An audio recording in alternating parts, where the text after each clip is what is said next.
Beneath the thick, shadowy canopy of a prehistoric rainforest, a silent hunter slides into the murky river waters. This is Titanoboa. Its size is horrifying, stretching over 40 feet long, which is about the length of a school bus, and weighing as much as a small car.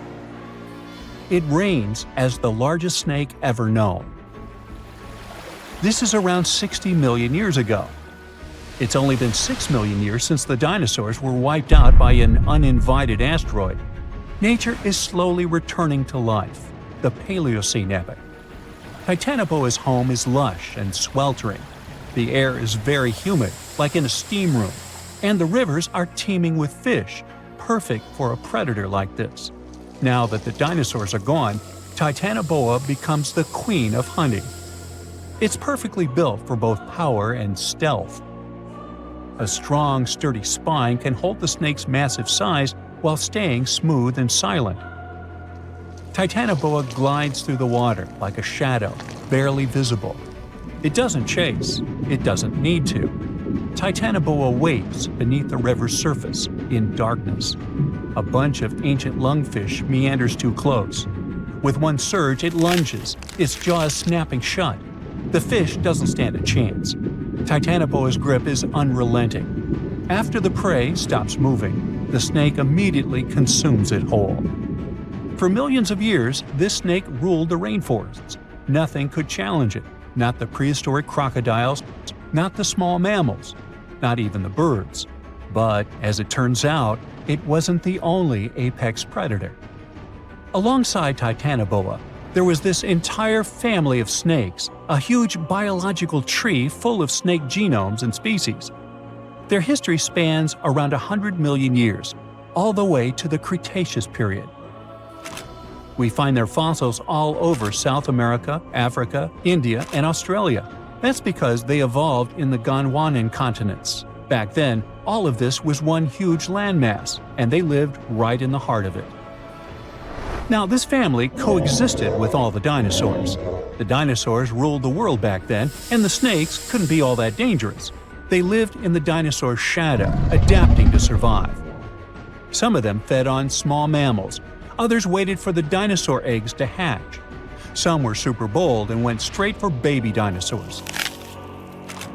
Fossils of one species showed the remains of a little titanosaur, that giant long-necked dinosaur, inside its stomach. And when the age of dinosaurs finally ended in a fiery cataclysm, it was time for these snakes to celebrate. After the asteroid disaster, the world entered a new era of heat and humidity. The warmer the climate, the easier it is for cold reptiles to thrive. Snakes, including Titanoboa, grew larger than ever, but so did the members of this family. All the snakes spread across continents, growing larger and scarier by the century. And eventually, Titanoboa stopped being the only ruler of jungles. Fast forward to about 47 million years ago. Now it's the Middle Eocene epoch, the tropical lowlands of what today is Western India. A lush, swampy place, full of rivers and pools. The earth was warmer, with turtles and crocodile-like creatures basking in the sun. And there evolved the largest and most fearsome predator of them all, Vasuki indicus. Even the name feels important. Vasuki, the serpent king of Hindu mythology, a colossal snake that's coiled around the neck of Lord Shiva, strong and loyal. And the indicus part is because the snake's fossils were discovered in India. Vasuki surpassed Titanoboa and grew to a jaw-dropping length of 50 feet, like a 4-story building. It also weighed as much as a small elephant. Unlike Titanoboa, who preferred to hunt in the rivers, Vasuki mostly hunted on land, though it still could venture into the water when needed. It prowled the marshy ground with quiet, calculated movements, blending with the dense undergrowth. Vasuki also ate crocodiles, massive turtles, and even early whales in local water pools. No one stood a chance. It had immense muscles and squeezed with unimaginable force. But the snake's jaws were much scarier. Unlike Titanoboa and today's pythons, Vasuki couldn't swallow massive prey whole. Instead, it ate them alive with its teeth, just like this. Fast and absolutely brutal, it was an apex predator of its time. And don't forget that we're not talking about one Titanoboa or one Vasuki. These snakes were part of entire populations. In the Paleocene, rivers were full of various Titanoboas. Some were younger, smaller ones, fighting for survival, while the oldest and largest ones dominated the waterways, in the same way as generations of Vasuki indicas competed with each other for thousands of years. Through the years, many siblings of this family got themselves a region to rule over. For example, alongside Vasuki, this big guy was thriving in northern Africa, in what is today's Egypt. Back then, this land was full of water and swamps. Before we learn more about other snakes, this one was considered the largest, about 36 feet long. That's still bigger than today's most powerful snakes, like the green anaconda. But then, we reached the Pleistocene epoch, from about 2.5 million years ago to only 11,000 years ago. Modern humans were evolving all over the world, and now the snakes had a new problem, an even worse one than dinosaurs. While we were developing brains, in Australia, there ruled the local king of snakes. Their names also come from legends. That's how Indigenous Australians called their mythological rainbow serpent the creator of the world. It's like a problem of a chicken and an egg. Was the snake named after a deity, or did the Aboriginal people create their deity after a snake? Ancient Australians coexisted with those predators for thousands of years. They warned their children how to avoid dangerous spots, passing down stories of the terrifying serpents. In their legends, the great rainbow serpent was shaping the land, rivers, and features of the world. These legends were most likely inspired by the powerful nature of those snakes. If only they knew that these animals weren't even as huge as Vasuki or Titanoboa. Though they were still dangerous. Urlungor was up to 26 feet in length. They preferred the more green and humid parts of Miocene Australia, like waterways with lush plants around the riverbanks. And there was much more potential prey. Urlungor had a thick body as wide as a human thigh. It loved to hunt in what is today the northwest Queensland. Its fossils were found in the limestone of Riverslade. It was a fascinating find. The skull was almost intact, with teeth and everything, which is crazy considering that snake skulls are very fragile and usually don't survive fossilization. Just like snakes before it, Urlungor didn't rely on venom. It was a constrictor, quick and powerful. But at least now these reptiles weren't as brutal. Their hugs quickly caused cardiac arrest in their prey. So the end came rather quickly. Also, they no longer could swallow the prey whole, and didn't have the same sharp teeth as Vasuki or Titanoboa. So both Urlungor and Wanambi had to eat very slowly, just like pythons today. Meanwhile, Wanambi was about 20 feet long. This one had a similar head, so it could only hunt marsupials, reptiles, and other little things that ventured too close. Wanambi's domain was the waterhole. It lay coiled in the shade, motionless, its body blending seamlessly with the dusty earth. If kangaroos and wallabies cautiously approached to drink, they wouldn't even notice the predator until it was too late. The Wanambi snakes lingered in Australia for millions of years. Even when the climate and ecosystem changed, it didn't bother these guys. In fact, they thrived in Australia's cooler, drier regions.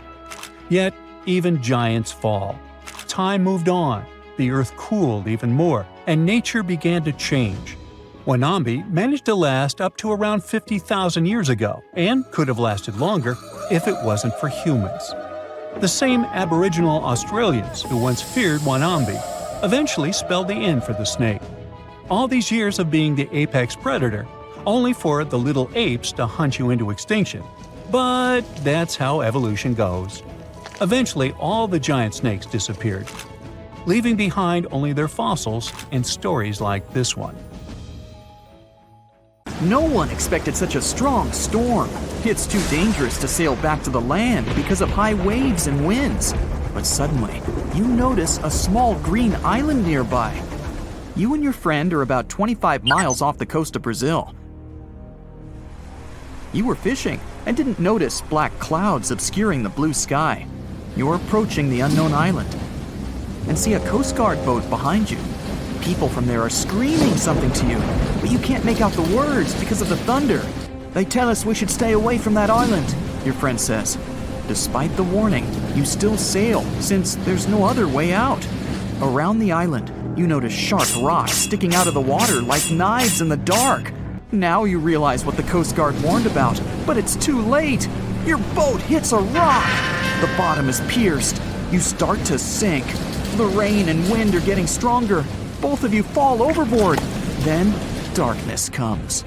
You wake up in the morning because of the scorching sun and a dry mouth. Your friend and the wrecked boat are lying nearby. Apparently, you'll have to wait for rescuers to get out here. Now, in the light of day, you can see how dangerous the island's coast is. It's surrounded by rocks, and you're lucky you've survived. Getting out of here will be difficult. Together with your companion, you decide to look for coconuts and bananas. Your friend goes to the wreckage and pulls out a bag of medicine. Then, both of you leave the sandy beach and enter the dense jungle. A couple of steps later, you hear a strange hiss. You see your friend. His eyes are filled with horror. Goosebumps run down your back. You feel something alive crawling under your feet, and there's a lot of it. You look down and notice slithering snakes. There are dozens of them. They wrap around your legs, get into trees. They're everywhere. Don't move, your friend says. I think I know where we are. You want to ask him a question, but fear takes away your voice.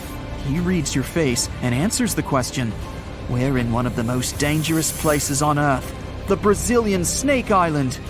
These are not just some ordinary snakes. This is the golden lancehead, one of the most venomous reptiles in the world.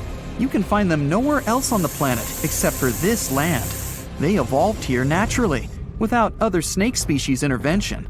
That made their venom 5 times stronger than the venom of ordinary vipers. They're practically the only owners of this island. Nowhere else in the world will you find such a concentration of creeping reptiles on such a small piece of land. And now, they're glad that 2 big lunch meals have arrived.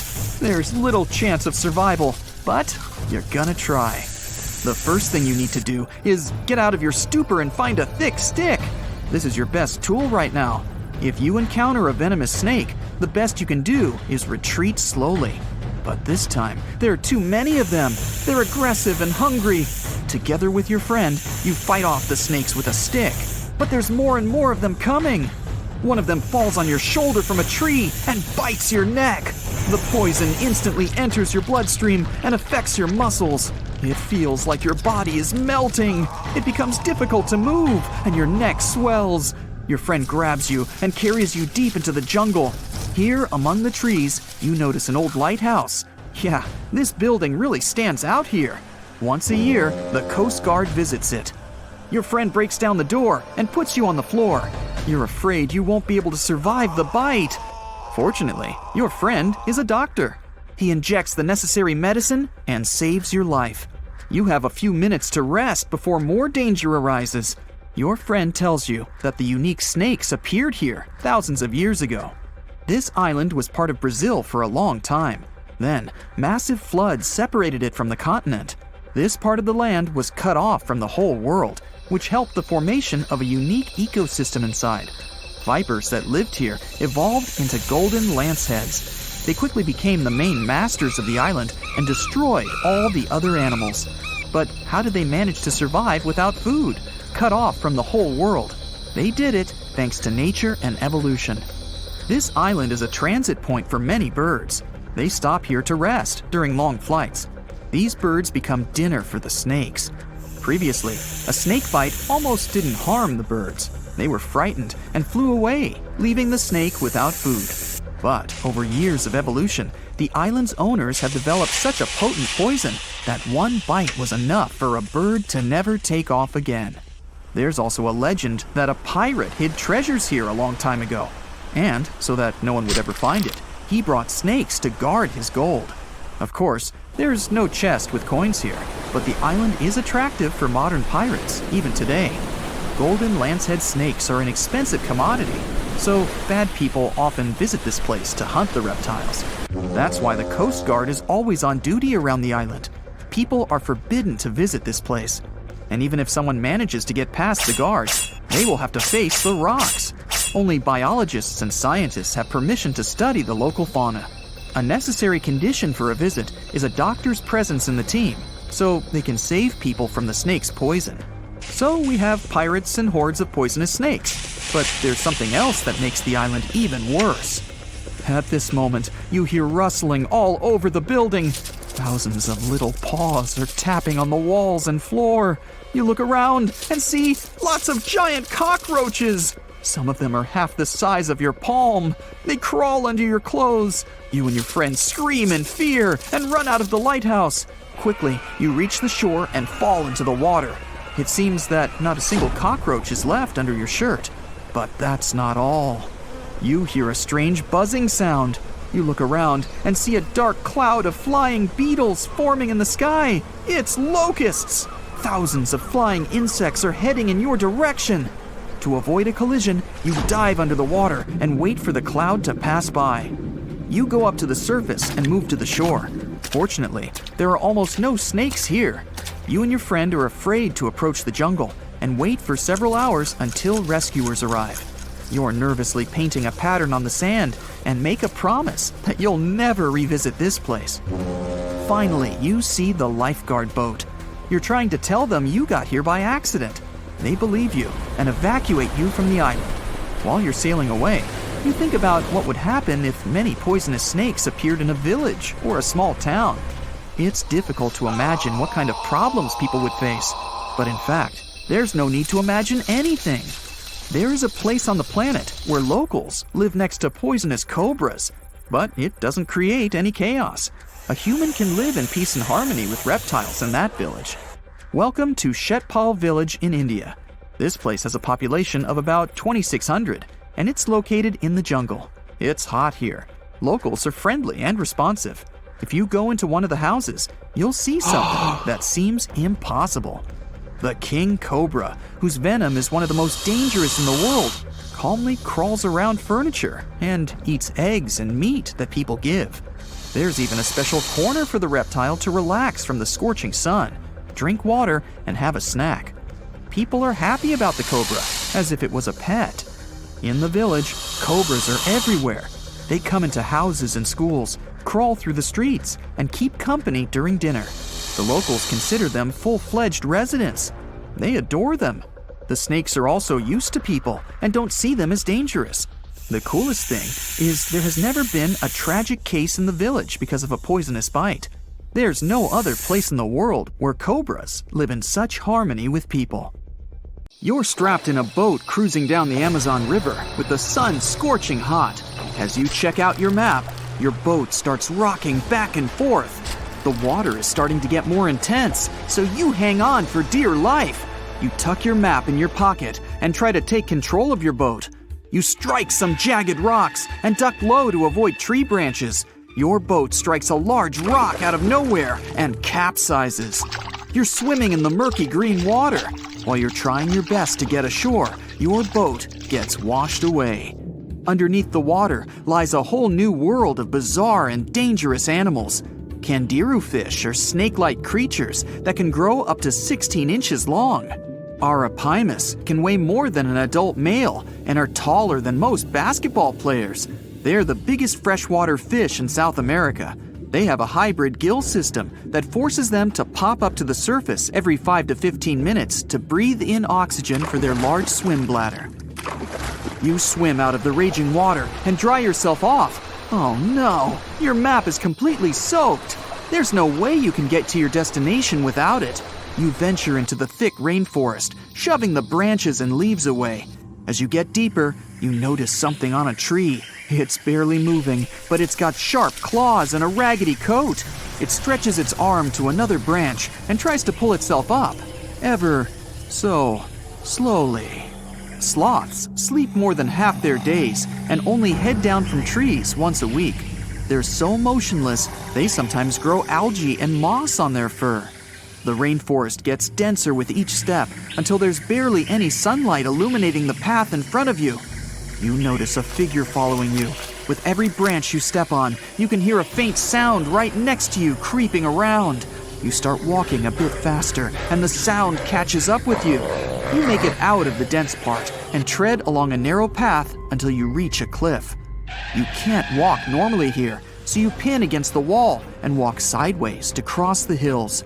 You slowly move across with the river 30 feet below you.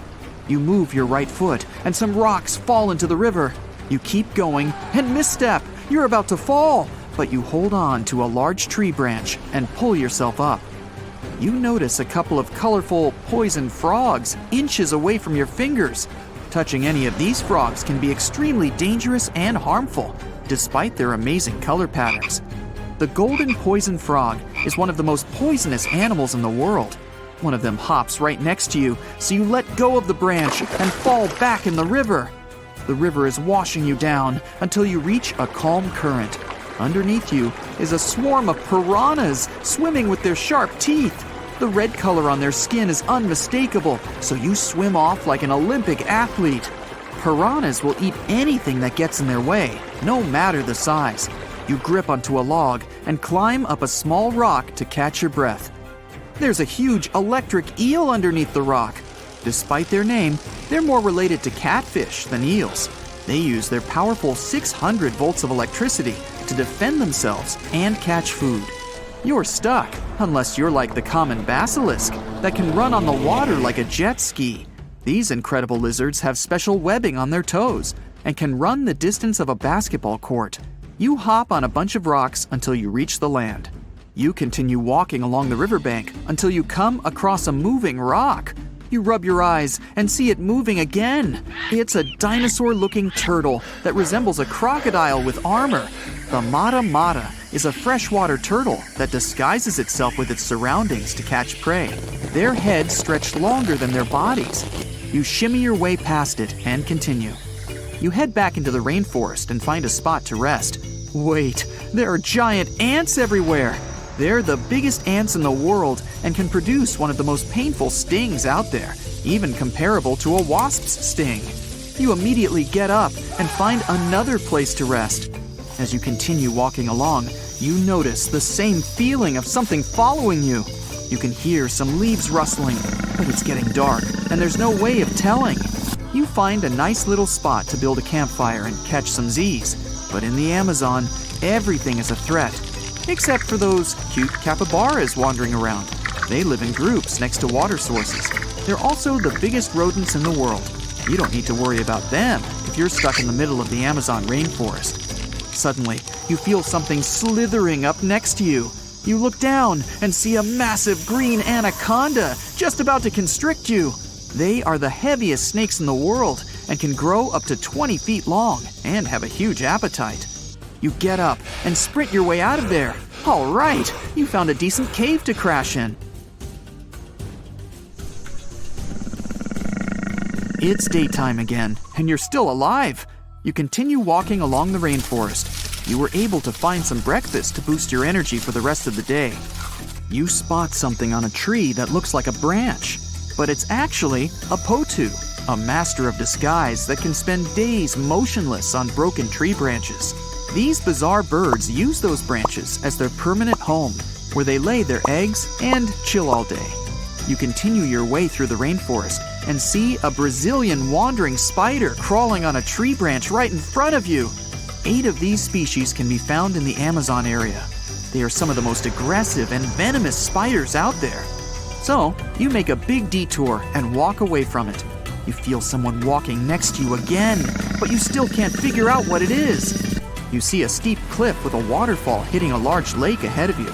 Looks peaceful, until you see a team of black caimans gathering around the shore. They're the biggest predators in the whole Amazon ecosystem and feed on anything that moves. It's a good thing you're on high ground, otherwise, whoa! You slip and fall down the river, right on the deep end. So far, no caiman spotted you. You swim underwater and try to get to the opposite end of where the reptiles are. As you climb out and dry yourself off, You notice some large black spots on you. You try pulling them off, but they've latched on pretty hard. The Amazon giant leech finds its target by tracking movement and shadow. Once they attach themselves to the skin, it's extremely difficult to extract them. The best way to do so is to slide your finger next to its mouth and pull it off slowly. Ugh. You manage to get them off your body and see that the caimans are swimming towards you. You're pinned to the wall with the lake of hungry reptiles approaching. Suddenly, a pink dolphin jumps out of the water and splashes all over them. They can grow larger than humans and are the celebrities of the Amazon. Scientists think they get their color from the blood capillaries on their skin. The Amazon even has bull sharks swimming around. These carnivorous giant fish are threatening to humans and can swim in both saltwater and freshwater. These sharks prey on anything within their reach, including other sharks. The dolphin distracted the caimans, so you climb up the cliff and try to find the best way to escape. Opened jaws waiting for you to fall into the pit are right below you. You're lucky enough to escape to the top, but as your arms pull you up, the first thing that you see is a jaguar looking straight at you. It's the creature that's been following you this whole time. You get up while it starts circling you, timing its strike. You know that you can't take on a jaguar, nor can you outrun it, so you grab a large tree branch from the ground to defend yourself. It jumps at you, but you duck down in time. The jaguar lands in the water far away from the caiman crocs. It's a good thing these large kitties are excellent swimmers. You pick yourself up and continue. And to your surprise, you find your boat again. You fix it up and sail your way out of the Amazon. Whew!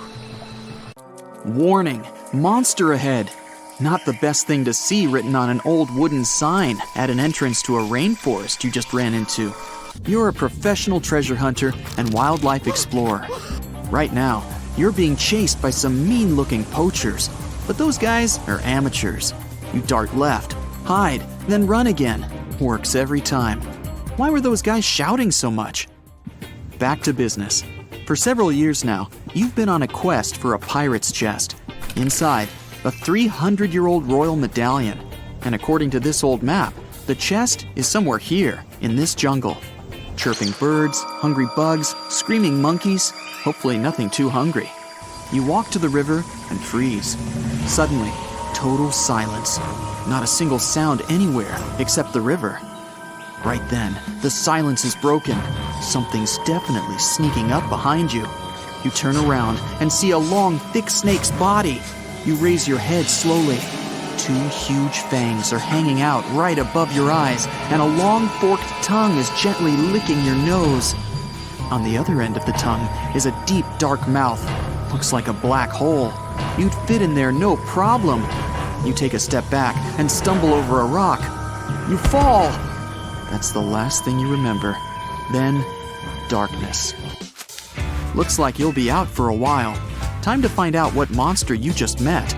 Meet Titanoboa, the largest snake that ever lived on Earth and the largest land vertebrate after the dinosaurs. It's 42 feet long. That's like 7 adults, or more than half a subway car. And it could weigh up to 1.5 tons. All modern pythons and anacondas are descendants of this ancient reptile that lived 60 million years ago. Except for this one, apparently. This snake isn't venomous, but it uses its long fangs to grab food. And its jaw is built for business. Imagine an empty car being crushed by the Brooklyn Bridge. That's what it feels like to be a Titanoboa's afternoon snack. Back to you. The Titanoboa was about to take a closer look at you, but you fell and passed out. The huge snake wasn't expecting its lunch to be quite so willing. It sniffs your body, looks it up and down. You're not a threat, so it doesn't need to squeeze you before... The snake opens its wide mouth and begins to swallow. Snakes have a special jaw, divided into several parts. They're connected by ligaments and muscles, so snakes can open their mouth up wide, like motorbike wide. But today, Titanoboa doesn't need to try so hard. Gulp.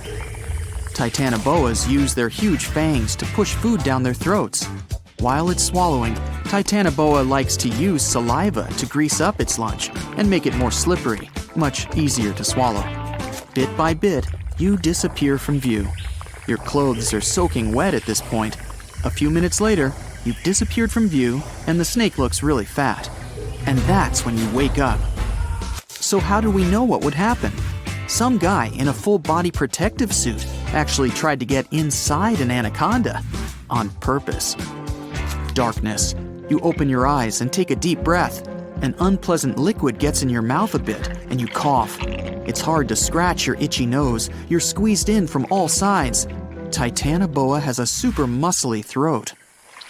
At first, you panic. What happened? Where are you? You scream, but no sound. It doesn't exactly smell great in there. And that's when you realize where you are. You can't see daylight anymore. Uh-oh. Then you feel a weird wiggling side to side. Titanoboa's on the move. A python can digest its lunch in a matter of weeks. It all depends on the size of the food. This Titanoboa just ate a relatively small snack. Shouldn't take it more than a few hours. But there is some good news. Since you're not that big, you have at least a bit of space to wriggle around in. You reach into your pants pocket. Your clothes, your hands, they're soaking wet. Nasty. Of course, everything else you brought with you is soaked also. Your map, matches, granola bar. Also, there's not that much air inside a massive snake. You need to conserve oxygen. Finally, you pull out your waterproof flashlight. It still works. Looks like a tiny red room. No doors, no windows. Then it hits you. Your phone. You can just reach it. The screen's cracked, but it still works. But you've only got 4% battery, and there's no signal. You think about the signal flare strapped to your ankle, the ones you use to light up a dark cave and stuff, but you can't reach it. You put all your strength into bending your knees, but you just can't. Suddenly, you notice that you've stopped moving. Snakes like to crawl to a safe resting place after eating a large meal. That's when it starts releasing more enzymes to help it digest its prize. You've got one shot to reach the flare. You need to relax your whole body. You stop moving and start to breathe slowly. You feel the walls around you start to relax too. You have 1 second to bend down and reach for the flare. You go for it. Your hand slides down your leg, past the knee, almost there. You reach your ankle, but there's nothing there. It must have come loose while you were running through the rainforest. A few hours pass. You're well inside Titanoboa's stomach. Snakes have powerful enzymes that can digest all parts of an animal, so it wouldn't have problems dealing with clothes and shoes. You feel around with your hands. Maybe you can find something to help you. A bone from a previous meal? Anything. Your fingers graze over something, a hard, round object. You manage to get the flashlight on it. No way! It's the royal medallion you've been hunting for. This Titanoboa must be way older than you thought. It must have had a tasty pirate snack about 300 years ago. How did this snake survive so long? Good diet? Plenty of exercise? There's no chance of escape. You decide to write a final message on your phone. Maybe someone will find it after this whole thing is over. You write that you love your family and have lived a happy life full of adventures. You start to cry, not out of sadness, well, a little bit, but mostly because the enzymes are stinging your eyes. It's done. You put your phone back in your pocket and clutch the medallion tight. You found it! How awesome are you right now? You close your eyes and start feeling kinda sleepy. Then, your phone buzzes. Someone sent you a text. That means you finally got a signal. You call for help and tell them you've been swallowed by a huge snake. You're saved! But they don't believe you and hang up. Just another prankster. You call back, but your battery's done for. A moment later, the snake begins to move again. You hear strange noises coming from outside. What's going on? You can feel the snake's muscles tense up, like it's getting ready to make a dash for it. A few seconds pass, and then the snake suddenly relaxes. You hear human voices. You try to shout, but you're inside a snake. So wham! A human hand grabs your head. Another hand grabs you by the shoulder and starts to pull. Someone came for you. You pass through the throat, and after a couple of minutes, the darkness disappears and sunlight hits your eyes. You're saved! Why did you run away from us? We were trying to warn you. Whoa, that guy looks real familiar. Oh, it's that guy who was chasing you earlier. Turns out he wasn't a poacher. He was a local guide. Apparently, Locals are always pulling lost tourists out of Titanoboa's stomach. They usually just give the snake something to make it sleepy, then pull. You hug your saviors and thank them for their help. You're never going back to that rainforest, that's for sure. A smile spreads over your face, and you reach into your pocket to feel that sweet gold medallion. No! It must have fallen out! That means it's still stuck in the snake's stomach. You look at the rescuers and ask, "You mind if I pop back in there real quick?" This is going to be a very unusual match, but I bet it'll also be spectacular and intense. In the left corner, we have Megalodon. This species went extinct about 3 million years ago, but there are good reasons why it's now a legendary animal. It's the biggest shark that ever existed, and it was a super powerful predator in its time. And a round of applause for our contender in the right corner, Titanoboa. This one's way bigger than any other snake. It lives in the swamps of Colombia, and it's the real boss of the area. Titanoboa can eat absolutely any animal it decides to hunt, and it faces no competition. It can swallow a giant turtle or even a crocodile. It looks like a modern boa, but behaves like an anaconda, and that's a very scary mix. But can it stop a giant shark? Let's start by looking at their sizes. We still don't know about Megalodon's exact size, because the only remains of them that have survived are just fossilized backbones and teeth. But scientists generally think this monster was about 50 feet long. So it wasn't just the biggest shark that ever existed, but also one of the biggest fish of its time. Its closest rival is the modern whale shark, but they're only about 40 feet. The giant Titanoboa got so big thanks to a lucky coincidence. Snakes are cold-blooded animals, so they need a warm climate to live and grow in. Northeastern Colombia is perfect.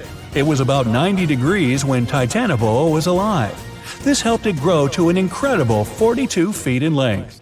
Titanoboa could easily swallow the longest snake registered in the Guinness Book of Records, which is only about 25 feet long. And that's a big gulp. So we have 50 feet versus 42. The first point goes to Megalodon. What about weight? Titanoboa is about 2,500 pounds. That's heavier than a small car, including the passengers. But it might be even heavier if you run into Titanoboa after it's had lunch. In that case, you can add a few hundred pounds more from the turtle or the alligator that it just swallowed. If you put Titanoboa on some very large scales, you'd need 5 giant anacondas on the other side to balance them out. But Megalodon is an incredible 50 times heavier than Titanoboa. The average adult female weighs between 27 and 59 tons. That's as much as an empty Boeing 737 airplane. And that's without carry-on luggage either. Luckily enough, Megalodon can't fly. So obviously, Megalodon wins in the weight category. That's one more point to the ancient shark. Although having such a large weight makes it difficult for the shark to move, and also means it's a little clumsy. Which leads us to our next category, speed and agility. Megalodon can swim at about 16 feet per second. That's enough to make it the ultimate predator, but it's still slower than plenty of other species. If Megalodon was swimming in a pool and Usain Bolt was running along next to it, he would be twice as fast. His top speed is almost 40 feet per second. Now, a sailfish, which is the fastest sea creature, can reach about 100 feet per second. Megalodon's size and weight make it turn really slowly, just the same as a large truck. So, when it attacks, the shark has only one chance to strike. If it misses, it has to go around for a second attempt. This gives its prey more than enough time to run away. Titanoboa isn't that fast either, especially on land. But when the giant snake is in the water, it can swim at a speed of up to 12 miles per hour. Not much, but enough for it to escape from Megalodon if it needs to. It's learned to swim so well because water is its main hunting ground. And because Titanoboa is a snake, duh, it also has incredible mobility. It can wriggle around and change direction very quickly, so it can easily dodge Megalodon's bite. So here's the first point for Titanoboa. The score is 2-1 in favor of Megalodon.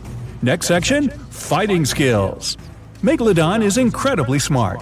It can change tactics depending on what kind of prey it's hunting. Scientists have found teeth markings from Megalodon on some whale fossils. These show that the giant sharks aim their bites at their prey's vital body parts to take them out quickly. Other remains of Megalodon's victims have multiple fractures. This is because Megalodon performs a super powerful ram attack that can knock almost anything out. In fact, this 50-ton beast can easily smash through concrete walls. So, Megalodon's opponents don't really stand a chance. Some of them prefer to first damage the tails and fins of the whale they're hunting.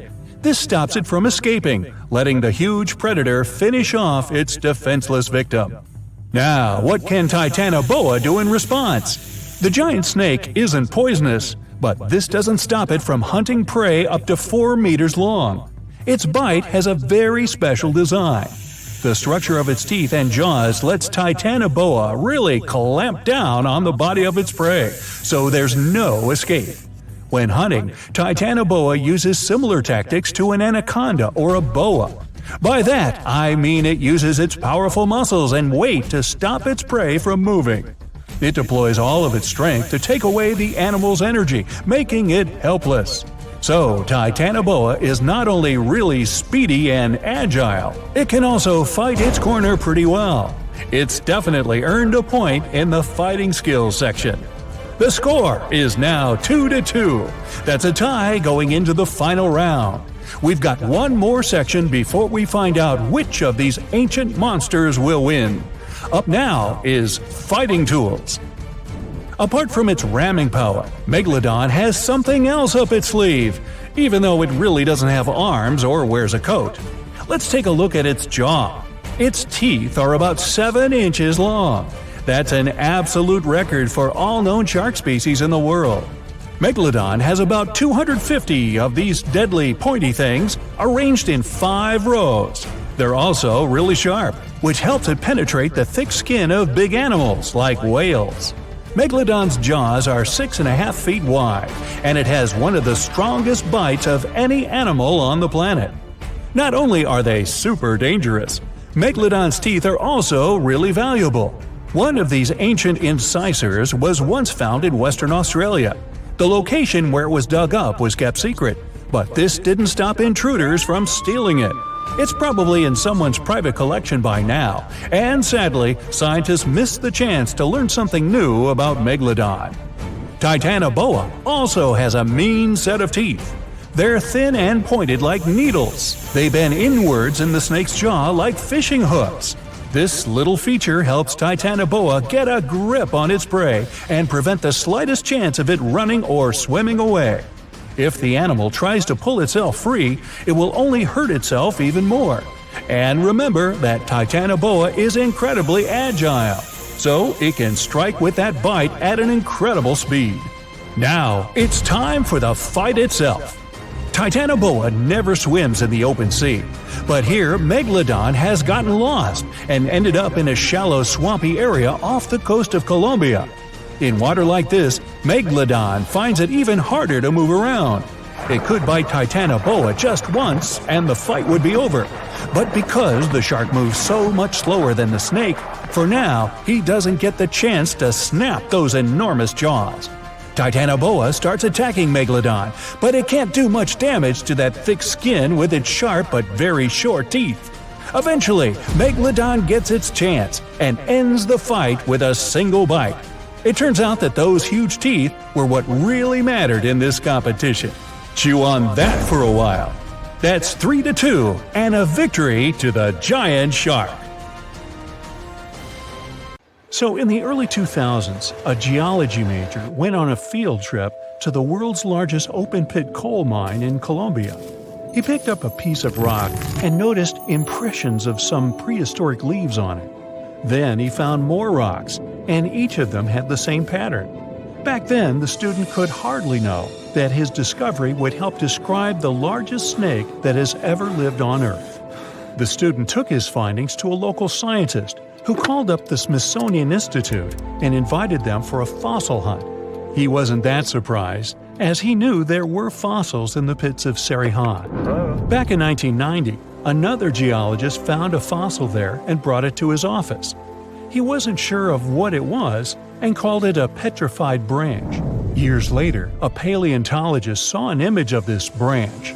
He knew it wasn't a branch at all, but a fossilized jawbone of an animal. The scientist got so excited about the find that he flew all the way to Colombia. He wanted to examine the fossil, but no one had the key to its glass display case. The scientists couldn't wait, so they broke the glass and confirmed that it was a fossil of an animal that lived millions of years ago. After Herrera's finding, they knew exactly there were more fossils in the area. It took the team of scientists about 2 years to figure out they were all a part of a giant snake and not a crocodile, as they thought because of the size. They managed to establish it by looking at the vertebrae and ribs of around 30 giant snakes. Now, you might think that fossils would get easily destroyed in an open-pit coal mine, but in fact, they were found under the coal that served as a protective layer for them. Sadly, the scientists couldn't find the Titanoboa's skull. Unlike jaws, which are extremely powerful thanks to their muscles, snake bones are pretty fragile. That's why they usually crumble long before the sediment can appear over them. But still, the researchers managed to find 3 skull fragments. Thanks to this discovery, they've made a full-scale replica of the snake's head, which supported the theory that it used to be one of the largest predators of its time. If you're starting to freak out, don't worry, so am I. They also established it was related to modern boas and anacondas. That's how Titanoboa got its name. It's basically a titanic boa. The huge snake was officially described in 2009. Titanoboa was thriving around 60 million years ago, 6 million years after the Tyrannosaurus rex roamed the planet. Back then, it enjoyed the climate of the area in South America, which is now Colombia and Peru. It got almost as long as a bowling lane, 50 feet, or twice as long as the biggest snake living today. It was as heavy as 4 giant anacondas. It got this long and this heavy thanks to a lucky coincidence. Snakes are cold-blooded animals, so they need a warm climate to live and grow in. Northeastern Colombia was perfect. It was about 90 degrees Fahrenheit when Titanoboa was alive. Titanoboa wasn't that fast, especially on land, but it most likely spent much time in or near the water. Our hero could swim at a speed of up to 12 miles per hour. Like present-day snakes, it could wriggle around and change direction really quickly. Scientists still aren't sure if it could climb trees. Paleontologists believe that Titanoboa had brownish or grayish skin. It was the perfect color for the serpent to hide in the muddy rivers of the tropical rainforests. But then again, I don't see why it would have to hide from anyone, given its size. The largest snake ever wasn't venomous, but it didn't stop it from hunting any animal it wanted. And although it could choose pretty much anything, its favorite meal was most likely fish. Whew. Scientists decided so based on the snake's palate and the number and type of its teeth. You can't recreate the giant's diet today, as all of those fish types are also extinct. When it wanted to spice up its menu, Titanoboa dined on other reptiles. It sneaked up on its prey and got them down with one quick strike. Its bite had a very special design. The structure of its jaws let Titanoboa clamp down on the body of its prey, so there was no escape. Titanoboa also had a mean set of thin and pointed teeth. They bent inwards in the snake's jaw like fishing hooks. This little feature helped Titanoboa get a grip on its prey and prevent the slightest chance of its running or swimming away. It could most likely easily swallow even large turtles and crocodiles. Now, all that sounds pretty scary, but we have nothing to worry about as Titanoboas are long extinct, right? Well, technically, as the temperatures on Earth are going up, it's quite possible that snakes might also grow in size. They love heat more than anything, so they should feel comfortable here. Of course, that would be a completely different snake, but it's not impossible that we'll see something similar to Titanoboa. But before you think of escaping to another planet, remember that huge snakes would need something huge to eat. Such giants prefer to wrap around something huge and swallow it. Most people would be simply too small for them. So unless the huge snake was starving, I don't think it'd waste its energy on attacking anything too little. Plus, like any other snake, Titanoboa had a sharp and delicate sense of smell, needing exceptional conditions and was sensitive to vibrations. A little too smelly, too noisy, too cold, too dry, or too wet, and the snake wouldn't go near this place unless absolutely desperate. So, if you live in a big city, your chances of meeting a huge snake like Titanoboa are about zero. Rural areas are something different, but the only place where the giant serpent would consider living would be near the equator. We already have some pretty giant snakes in the warmest regions of the world. Amethystine python, or less poetically, scrub python, is a gentle giant. It's the largest snake in Papua New Guinea and Australia. It can grow to the enormous size of 28 feet and weigh up to 77 pounds, which is about as heavy as a Dalmatian. Scrub pythons are pretty curious, sometimes slithering inside people's homes in Australia, but they're mostly harmless to humans. Their favorite food is rodents, bats, and birds that come to streams for water. Until then, pythons quietly lie in wait. They have heat sensors in the pit of their muzzles. They help the pythons better see warm-blooded animals they can have for dinner. The African rock python is one of only 11 living species of its kind. It's currently the second largest snake on the planet. This huge brown snake reaches lengths up to 20 feet and weighs about half as much as the giant panda. It's very serious about its meals, as it can catch an antelope and eat it whole. Even the cold-blooded crocodiles are afraid of this beast because it can easily eat one of their kind too. In 1958, a zoologist found a 4-foot-long young Nile crocodile inside an African python's stomach.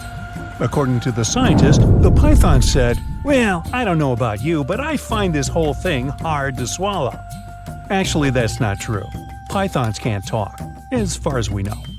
The reticulated python holds the record as the longest of all the living snakes in the world. The largest of these guys made it into the Guinness World Records in 2011 with a length of 25.2 feet. Its name is Medusa, and it lives in a zoo in Kansas City, Missouri. An adult reticulated python is large enough to swallow a human whole, or a whole human, either way. But these snakes are mostly quite peaceful and prefer to lie down without much movement. Although many pythons have dwarf forms that are much smaller than their full-grown cousins, reticulated pythons also have super dwarf forms. You can keep one of those as an 8-foot-long pet. Yes, it's considered a dwarf form, although it's longer than the average human is tall. You know, somehow I still don't find that comforting. You wake up in the middle of the night to a phone buzz. You know what time it is, you ask sleepily, but then you sit up in a jolt. "Get your stuff and go outside. They'll come fetch you in 10 minutes. Says a male voice on the other end. You step out of your house and watch as a small helicopter descends on your lawn. You get inside and meet a scientist there. She's a specialist in archaeology and paleontology. As the helicopter takes off, she tells you that something terrible happened on one of the islands in South America, and you're flying directly there, right now. The whole operation is secret, so you're asked to give up your mobile phone. The helicopter flies far beyond the night city and lands at the airport. From there, you transfer to a plane and fly to the coast of South America. You land on a small island, and a guide ushers you to a jeep waiting nearby. For several hours, you and other scientists drive through the hot jungle. The road ends, and you continue your journey along a narrow path. You notice that the further you go, the quieter it gets. The birds don't sing, not even the leaves on the trees rustle. The jungle finally ends, and you find yourself on the coast. There are many tents with scientific equipment, people, and cars. Several people in black suits lead you toward some fallen trees. You end up in the middle of a large trench that leads to the ocean. The trench begins in the forest, right at the fallen trees. Judging by its size, a train could have passed here, but the truth is much scarier. After some research, you tell people the creature that left such a trace became extinct about 60 million years ago. The creature that uprooted so many trees is the largest snake that ever lived on Earth. You and the others must find out how this reptile managed to survive and where it is now. Titanoboa usually lived in tropical forests near swamps. Apparently, the island is its home, but now something has forced the snake to crawl away into the ocean. You carefully examine the trench, then the fallen trees, and declare the snake was not alone. It was fighting something as big as itself. Everyone looks at you in shock, and the next moment, a deafening roar comes from the water, breaking the ocean's surface like a monstrous dolphin. A mosasaurus emerges from the deep, a huge reptile that lived from 145 to 65 million years ago in almost all waters of the world. It looks a lot like a crocodile, has smooth, dark scales, a fin at the end of its tail, and flippers instead of legs. It measures 55 feet long, which is about the size of a 5-story building, and weighs like half a subway car. And this huge dinosaur is coursing the waters near the shore right now, in front of you. With its large fins, it creates waves that wash away several tents on the shore. People on the island scatter away in all directions. Several ships and yachts are capsized. People on lifeboats are hurrying to the shore. Mosasaurus was one of the most formidable predators, not only in the sea, but also on land during the Cretaceous period. No creature dared to attack this monster, so their population spread all over the world. It wasn't used to feeling like prey, but now it seems the dinosaur has met a worthy opponent. The Mosasaurus dives back into the water as if running away from something. A few hundred feet away, you notice a long, smooth body of the Titanoboa. It's stretched out to full length and is swimming after the Mosasaurus. The snake is 42 feet long. This is 1.5 times more than a rail car. The biggest snake on the planet comes to grips with the scariest underwater dinosaur, and you're standing witness. The Titanoboa wraps itself around the sea predator and drags it to the shore. With its flippers and fins adapted to the sea, the great dino will be at a disadvantage on land, but it has lungs, not gills. It needs air to breathe, so the fight continues. Both the snake and the lizard end up on the shore. You're watching them from behind the trees nearby. The snake squeezes its opponent hard and is winning, but the Mosasaurus manages to push the Titanoboa's head to the sand with its flipper. The snake lets the enemy go, and the Mosasaurus crawls back into the water because it's faster and more agile there than the snake. The Titanoboa slithers after its rival. The fight goes on underwater. The Mosasaurus manages to swim away from the shore and hide among the reefs and algae. Thanks to its dark scales, it's almost invisible there. The snake swims past, and the Mosasaurus jumps it from behind. Its powerful jaws are opening wide like a snake's. It clings to the opponent. The Titanoboa immediately reacts and wraps itself around the dinosaur. It bites the fin tail with its giant fangs. The two colossal animals are in a clinch now and don't know what to do next. The compressive force of the snake's grip is like the weight of the entire Brooklyn Bridge pressed onto a passenger car. The Mosasaurus is trapped, and it starts kicking and swinging its flippers. It begins to turn around its axis, wrapped by the snake. The rotation of two giant reptiles in the sea creates a huge funnel in the water. Whole schools of fish swimming around get trapped in there. The Titanoboa becomes dizzy from this merry-go-round. It loses concentration and opens its jaws. The lizard uses all its strength to break free, and the snake swims away from it. Now the dinosaur is chasing its opponent. The Titanoboa emerges from the water, not far from the shore. Helicopters fly around the island, recording the events. Yachts and small fishing boats sail to the site of the Battle of the Titans. The Titanoboa crawls out of the water and is about to disappear into the jungle, but the Mosasaurus grabs it at the last moment. There are 2 rows of teeth in its upper jaw. One of them is located closer to the pharynx. This row allows the dinosaur to hold its prey, while the prey resists. The duel continues on land. The trees around the 2 monsters shatter into splinters. The Titanoboa wraps itself around the enemy, opens its huge mouth, grabs the dinosaur's tail, and begins to slowly swallow it. The Mosasaurus realizes the great snake's strategy and begins to thrash around. The snake blocks its movements, so the dino digs into the sandy beach. After a short while, a large pit appears beneath the monsters. The sand gets into the snake's eyes, and it lets go of the opponent. The The Mosasaurus is again slowly crawling towards the water, and the Titanoboa is in no hurry to catch it. You can see the reptiles are tired. The Mosasaurus swims away from the shore and stares at the snake. From the shore, it looks like an enormous log. Two eyes the size of a football gaze intently at the snake. The Titanoboa lies in the sand and breathes heavily. Then, it stretches to its full length and looks back at the Mosasaurus. The snake's long body slowly bends, its muscles tense. The reptile is preparing to lunge. The dinosaur is slowly heading toward the shore. It growls and paddles with its flippers. Like a seal, it squelches through the shallow water towards the Titanoboa. The snake uncoils like a spring towards the enemy. At great speed, two predators collide with their heads. The hit is so strong, they lose their bearings and move away from each other. Now, each of them feels like a loser. The dinosaur slowly paddles into the water, and the snake returns to the jungle. The monsters are tired of fighting. There's no winner. You and the rest of the people stand with your mouths open in complete silence. You look around the island and notice trees with broken branches everywhere. In the depths of the island, you find a waterfall and huge wet stones. There are large scratches on many of them. Somehow, millions of years ago, lots of ancient reptiles managed to survive global disasters on this island. And now, there are only two left.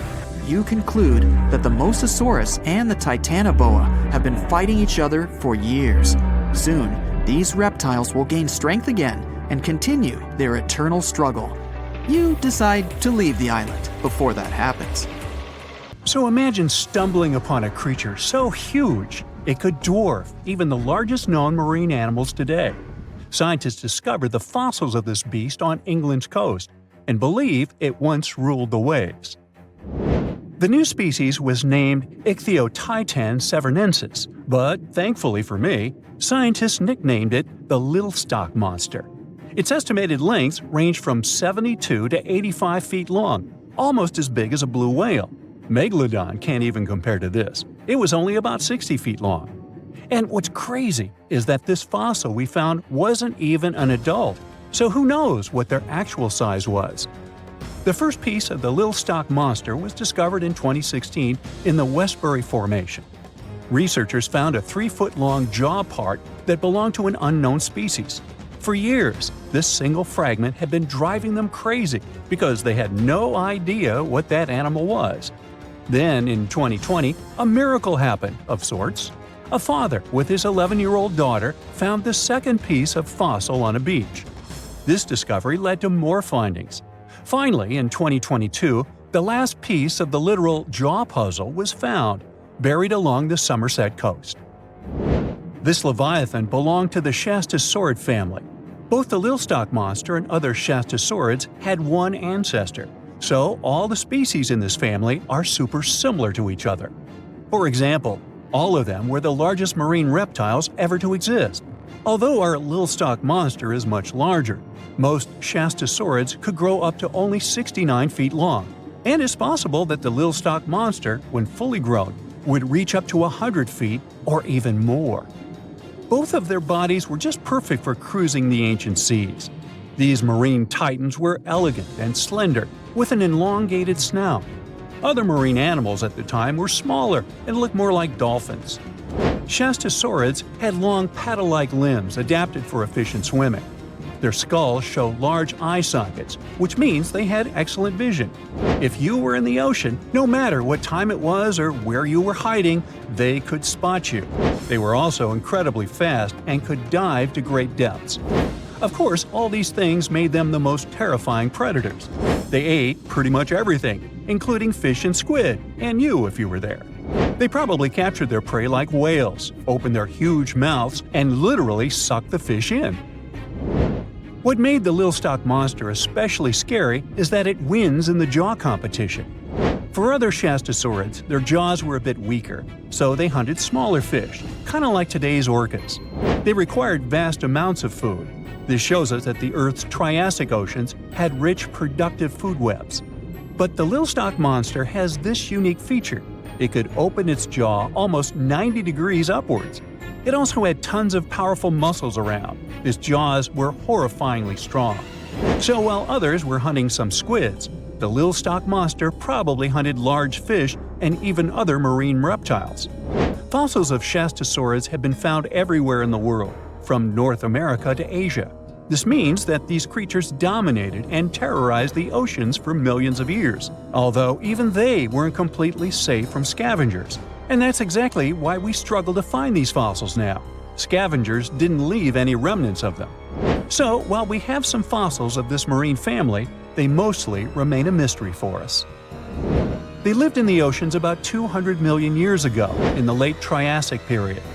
The Earth looked completely different back then. All continents were united in one Pangaea, a huge landmass.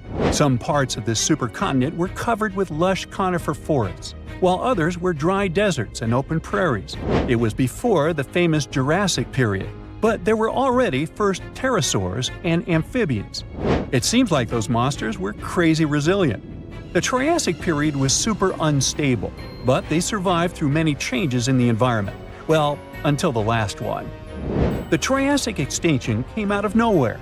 It was one of the Earth's big 5 extinction events.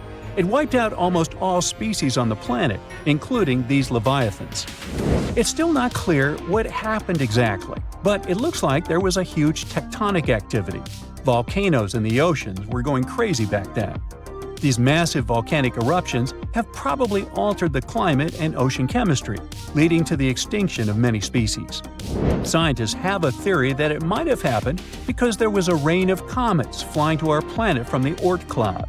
This likely happens about every 200 million years or so. I wasn't around then, so I'm just guessing here. In any case, after the extinction, the Earth took some time to recover.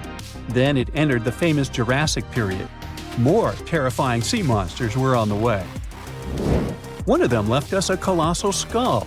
This fossil is 150 million years old, and it also belonged to a sea beast from Jurassic times.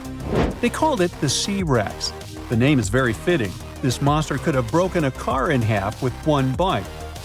It was also discovered accidentally. A fossil enthusiast was walking along the Jurassic coast. This place is famous for having tons of ancient fossils, all because of the erosion and stormy weather. Typically, people find small spiral fossils here. However, this time, he discovered a giant sea monster fossil. Excited, he contacted scientists. They arrived at the spot right away and then had to carefully climb down a cliff to search for the rest of the skull. This fragment alone is 6.5 feet long. Turns out it's a newly discovered species of pliosaurs, giant predators of the ancient seas.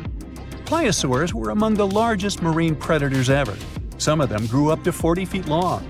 They used their huge teeth to snatch and devour prey, including other reptiles. Well, at least those creatures are far gone. But what about the horrors that still live in our oceans? Recently, biologists discovered the world's longest animal, the one that's still alive to this day. They found it off Australia's coast, on the Gascoyne coast, a very mysterious and unexplored place. There, underwater vehicles stumbled upon a frightening 150-foot-long siphonophore. That's twice as long as many blue whales and 3 times as long as a humpback whale. Doesn't it kind of look like one of those toy string worms? But this creature isn't friendly at all. It's a string-like deep-sea predator. What's even more scary is that this isn't actually one creature. It's a colony of small clones working together as one.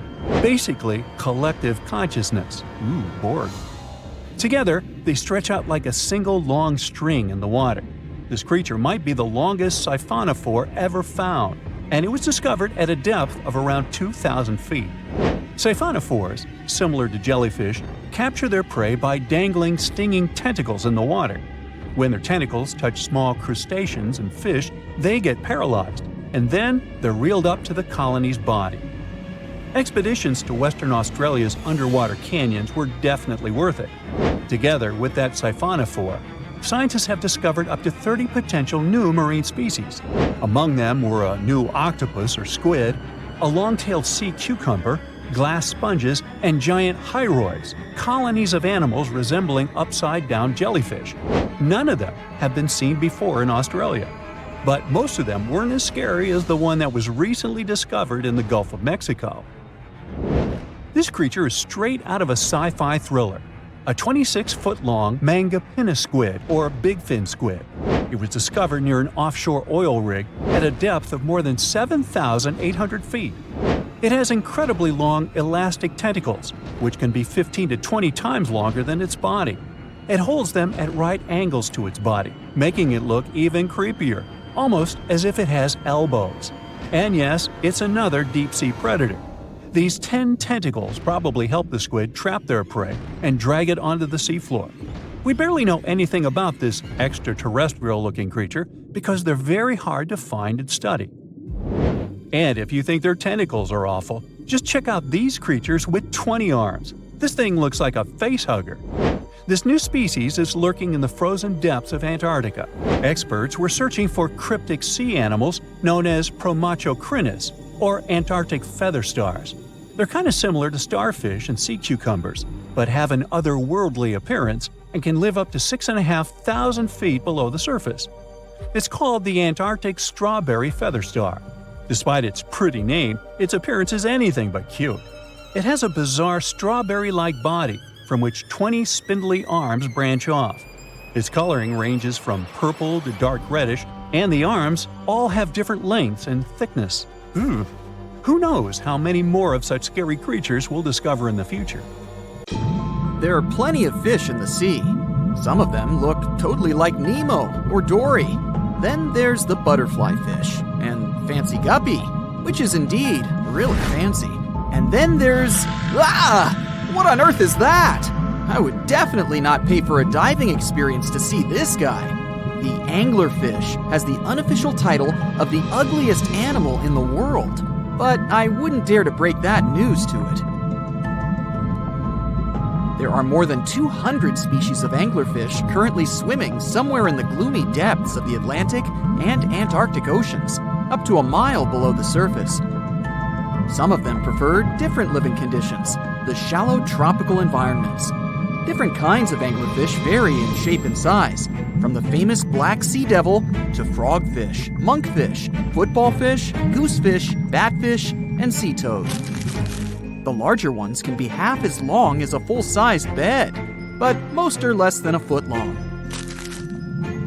Since the choice of meals where these guys live isn't that huge, they had to come up with a unique hunting strategy. They don't waste their priceless life energy on following prospective prey. Instead, they use a piece of dorsal spine that sticks above their mouths like a fishing pole, hence the name of the fish.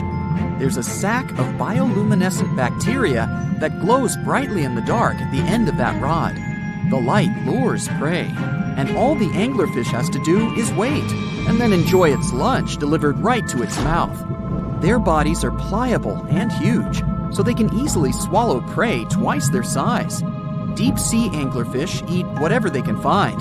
Species that live in more shallow water aren't picky either, and can eat anything from shrimp to snails and small fish.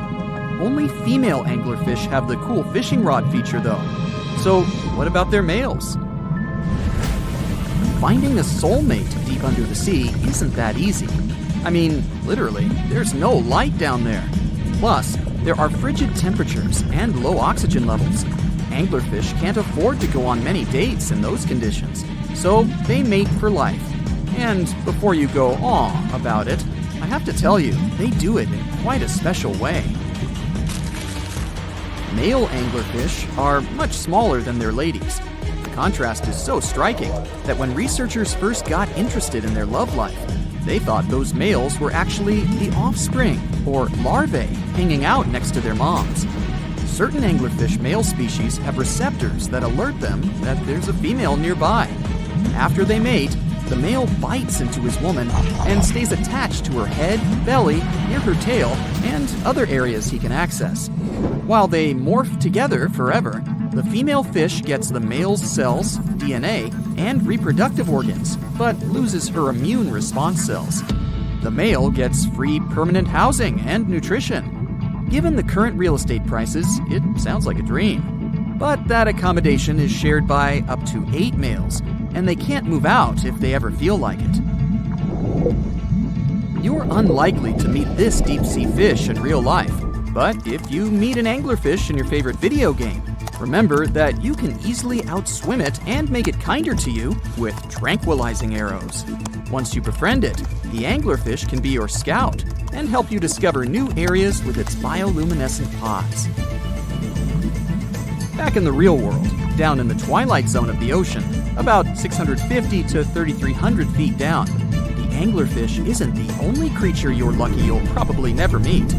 Many of the locals look like they come straight out of science fiction or horror movies, but that's because they had to adapt to this dark, deep world. I did my best to get you prepared for the creatures you're going to meet, starting with the common fangtooth. They spend most of their lives deep down, but at night, they move toward the surface to snack. These guys are more active than most other deep-sea dwellers. They don't wait for food to come their way, but actually follow it, and then get it with their long, hungry teeth. They don't have a built-in light bulb like the anglerfish, so they've developed a great sense of smell and use as much sunlight as they can get there in the depth to get around. Sometimes, even the shadow of a passing by prospective prey is enough for them to switch to action mode. And though they don't look too charming, they're completely harmless to humans if you ever run into one of these guys. Stoplight Loosejaw sounds like a great name for an alternative band, but it's actually another deep-sea resident with sneaky hunting habits. It has special light-producing photophores under each eye. They emit green and red light like a stoplight, hence the name of the fish. Unlike other fish, these guys hardly ever leave the twilight and midnight zones. Their lower jaw is a quarter of the total body length, and the stoplight keeps it open all the time, hoping to get some lunch. It looks like a ferocious predator, but mostly prefers zooplankton with an occasional dessert of shrimp, krill, and fish. I'm sure you didn't expect to meet a hybrid of an eel and a bird, but here it is! The slender snipe eel has a beak, much like that of a bird, with curving tips. The beak is equipped with tiny hooked teeth that the eels use to catch the antennae of delicious shrimp. And it sure is slender, stretching up to 5 feet and weighing only a few ounces. Scientists don't know all of this guy's secrets, since it's pretty tricky to study in their natural habitat. But it looks like they only produce offspring once in a lifetime, and then pass away. Glass squids like to take it easy in life and literally go with the flow. They're filled with a solution which is lighter than water, so they don't have to make any effort to move around the deep sea looking for food and partners. These creatures are transparent, so they blend into any landscape and don't even cast a shadow while moving. Talk about a great survival tactic. If danger finds it anyway, it can transform into a lumpy ball, pushing its head and tentacles into its mantle cavity. It can also release ink into the mantle and go from transparent to black. The same ink can protect it against hungry whales and seabirds. Another tactic they use to scare off predators is to activate their light-emitting organs around their eyes. I'm getting hungry. Maybe I can snack on this sea cucumber. Ouch, it's moving! So I guess it doesn't belong in a salad after all. These soft-bodied fellows live in all parts of the ocean, from shallow waters to the deep underwater world. Most of them slowly move around with their tiny feet, but some crawl around by flexing their bodies. Sea cucumbers can shed their internal organs when there's a predator approaching. Those sticky organs distract the intruder, and the happy cucumber moves on and just grows the organs back.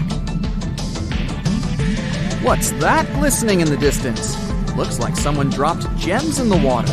That's a sea sapphire, also known as the most beautiful animal you've never seen. Some males of this type of copepod can change color from deep blue to purple, red, or gold. 1 second later, it's gone. And it's back, shimmering bright. The secret to this magic is that their bodies are transparent and reflect light differently at certain angles. It looks like it's their way of communicating between each other and attracting mates. Female sea sapphires don't have the same superpower, but their eyes are bigger compared to males, probably to spot them from a distance. Males roam wild and free. and their ladies stay in the crystal palaces of strange barrel-shaped jellies called salps.